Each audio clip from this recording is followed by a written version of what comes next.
sobre o Windows Explorer, eu gostaria de mostrar para vocês a utilidade de um comando chamado abrir e de um comando chamado abrir com. Então eu quero mostrar a utilidade desses dois comandos, o comando abrir e o comando abrir com. E onde é que tu encontraria esses dois comandos, certo? Então para isso, o que nós vamos fazer?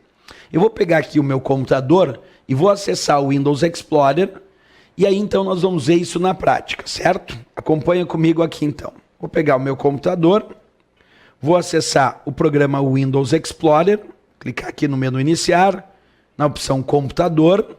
Com isso eu tenho acesso, observa aí na imagem, às unidades de armazenamento do meu computador.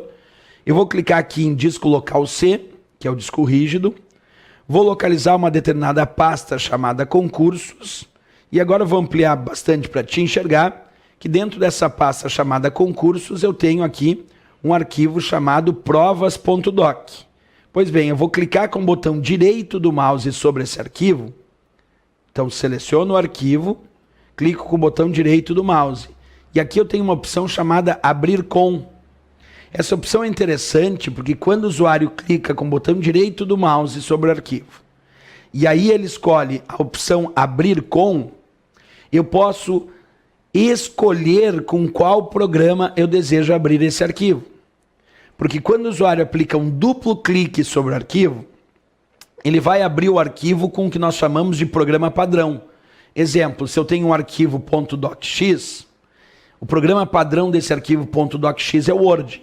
Então aplicar um duplo clique com o botão esquerdo num arquivo com a extensão docx, vai abrir o Word, provavelmente, porque ele é o programa padrão da extensão docx. Mas, de repente eu quero abrir esse arquivo, que a princípio é o padrão do Word, eu quero abrir no LibreOffice Writer, que é um outro editor de textos, mas que também consegue abrir o arquivo docx.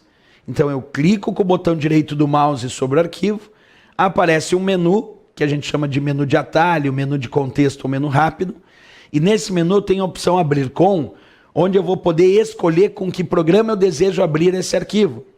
Por exemplo, eu vou escolher aqui abrir com o LibreOffice Writer, e ele vai abrir esse arquivo com esse outro programa. E ainda poderia, inclusive, clicar aqui onde diz escolher programa padrão, observa aí de forma ampliada, escolher programa padrão, para escolher qual vai ser o programa padrão para abrir esse tipo de arquivo. Porque de repente eu posso alterar o programa padrão. O arquivo a princípio é aberto com o Word como programa padrão, mas eu quero fazer do Writer o programa padrão desse tipo de arquivo. E posso, basta clicar com o botão direito, escolher abrir com e pedir para escolher o programa padrão, certo? Bem, questão bem interessante aí para entender o que significa dentro do Windows Explorer o comando chamado abrir com. Porque o comando abrir tradicional, que está aparecendo aí na tua tela, o comando abrir tem como resposta de prova abrir com o programa padrão, que é a mesma coisa do que aplicar um duplo clique com o botão esquerdo. Mas a ideia do abrir com é poder escolher com que programa tu deseja abrir aquele arquivo. E aí não precisa ser necessariamente o programa padrão, não precisa ser obrigatoriamente o programa padrão. Aí tu pode escolher abrir com outro programa que não obrigatoriamente programa padrão, certo?